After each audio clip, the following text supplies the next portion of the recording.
نگراں وزیر اطلاعات بلوچستان جان اچکزئی کہتے ہیں یہ لوگ اسلام آباد میں تخریب کاری کے لیے بیٹھے ہیں، یہ ٹولہ کالعدم تنظیم کی ڈھال بن رہا ہے۔ اسلام آباد میں متعلقہ افراد سے اپیل کرتا ہوں کہ وہ سمجھداری کا مظاہرہ کریں، کیونکہ صرف بلوچستان میں ان علیحدگی پسندوں کے ذریعے 80 سے زیادہ حملے پچھلے سال ہوئے ہیں جن کی یہ خواتین حمایت کرتی ہیں اور ایک بار بھی ان کی مذمت نہیں کی گئی۔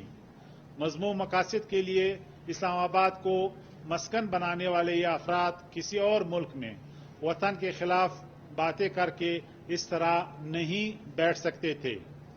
کشمیر پر بھارت کی ترجمانی کرنے والے پاکستان کے دارالحکومت میں سہولیات لینے کے اہل نہیں ہیں۔ ہماری گزارش ہوگی کہ ان لوگوں کے چہرے بے نقاب ہونے کے بعد انہیں دی جانے والی سرکاری سہولیات کا سلسلہ بند کیا جائے، وطن دوست اور وطن دشمنوں میں فرق رکھا جائے۔ وطن فروشی کرنے والے بے نقاب ہو چکے ہیں، انہیں زیادہ سر پر چڑھانا ملک اور قوم کے مفاد میں نہیں ہے۔